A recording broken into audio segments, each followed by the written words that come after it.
सो अस्सलाम वालेकुम gentleman, again with the general history part 6 के साथ क्रिप्स।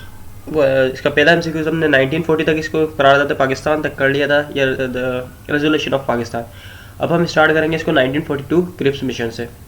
तो what was the Cripps mission, सबसे पहले ये लड़कों को पता होना चाहिए, क्योंकि पाकिस्तान स्टडी जो अपना फेवरेट सब्जेक्ट बताते हैं उनसे पूछ लिया जाता है क्रिप्स मिशन, साइमन का मिशन और कैबिनेट मिशन वगैरह के बारे में। इनफैक्ट 3 जून प्लान के बारे में भी पूछ लिया जाता है, और भी जो जिना गांधी टाक हुई थी उसके बारे में भी पूछ लिया जाता है कि क्या बात हुई थी वो।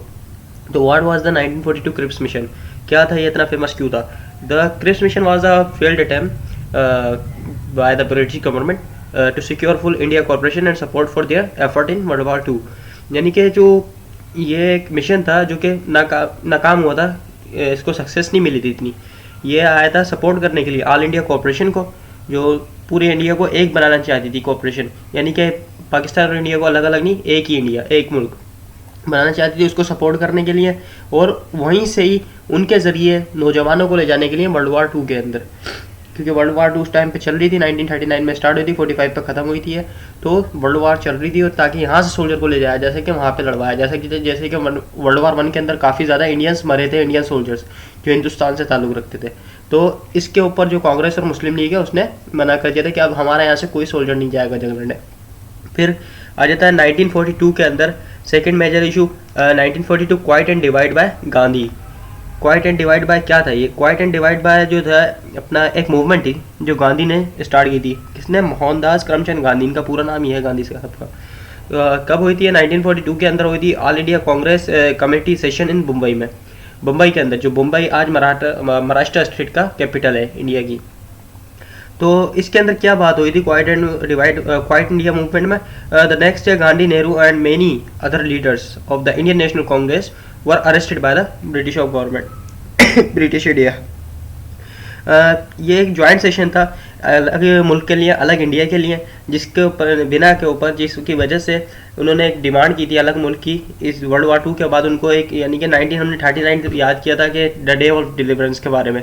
तो डे ऑफ डिलीवरेंस से ही वो उन सबके दिमाग में बैठ गया था, मुस्लिम लीग के भी और कांग्रेस के भी, उनको अलग मुल्क चाहिए। तो 1942 के अंदर कांग्रेस ने एक ज्वाइंट सेशन किया था एक अलग मुल्क के लिए, एक इंडिया बनाने के लिए, अपना अलग हिंदुस्तान बनाने के लिए।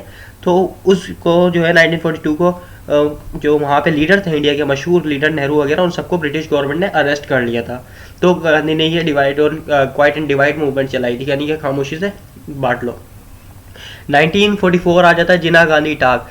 ये भी एक इंपॉर्टेंट इवेंट है, जिना गांधी टाक, यानी कि जिना और कायद-ए-आज़म की बात। क्या बात थी? ये एक इंपॉर्टेंट पार्ट थी जो कि कोई 5 दिन चली थी ये डिस्कशन।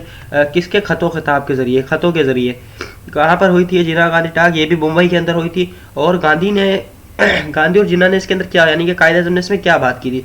उन्होंने जो पर्सनल कैपेसिटी ऑफ रिप्रेजेंटेशन की, यानी कि उन्होंने कायद-ए-आज़म से कहा था कि यार हम दोनों को एक साथ मिलकर काम करना चाहिए। इस दफ़ा मैं कांग्रेस की तरफ से नहीं आया, मैं अपने ज़ाती ख्यालात से आया हूँ, अपनी ज़ात की तरफ से आया हूँ। लेकिन कायद-ए-आज़म ने कहा था कि मुझे सिर्फ एक पाकिस्तान चाहिए, भले इसके अंदर जो मेरे साथ शामिल होना चाहता है शामिल हो सकता है।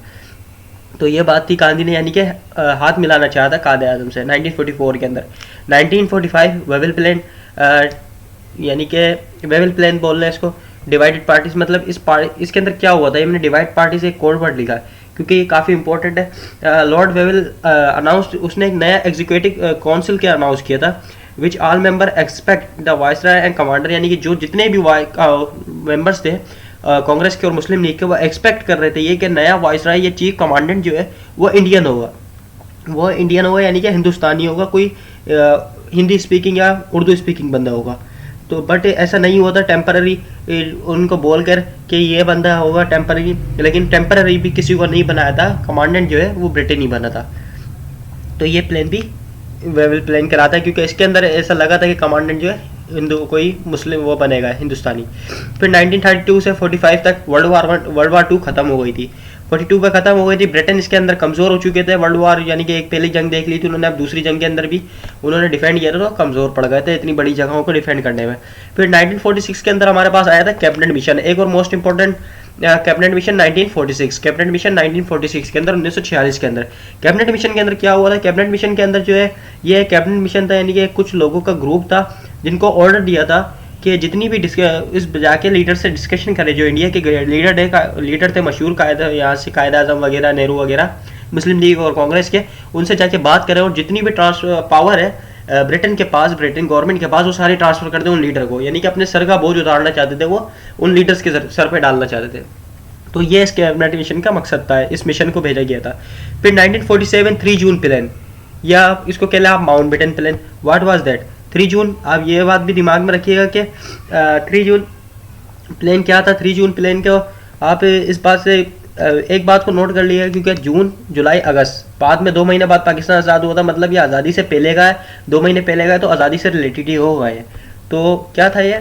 तो ये वेवल प्लान के अंदर क्या था? वेवल प्लान, इसको सॉरी 3 जून प्लान के अंदर, 3 जून प्लान जो था हमारा माउंटबेटन प्लान के नाम से भी जाना जाता है, और इसके अंदर ये डिस्कस हुआ था कि जो स्टेट है उनको डोमिनियन का दर्जा दिया जाएगा, यानी कि वो अपनी मर्जी से खुद को वोट करके ले जा सकती है, अगर वो मुस्लिम स्टेट में जाना चाहती है, हिंदू स्टेट के अंदर, यानी पाकिस्तान को ज्वाइन करना चाहती है या इंडिया को ज्वाइन करना चाहती है। तो इस बात की डिस्कशन हुई थी, और इसके ऊपर जो इंडिया के अंदर 565 आज़ाद खुद मुख्तियार स्टेट थी, उन्होंने रजामंदी हासिल कर ली थी कि ठीक है ये फैसला हमारे को मंजूर है। तो 3 जून प्लान, माउंटबेटन प्लान सक्सेसफुल हुआ था, एक्सेप्ट हो गया था।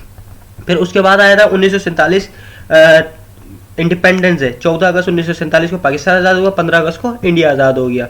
फिर उसके बाद 1948 के अंदर, यानी कि पाकिस्तान इंडिया आज़ाद होने के बाद रेड कैलिफ लाइन बनी, यानी कि रेड कैलिफ लाइन डिमार्क की। किसने की?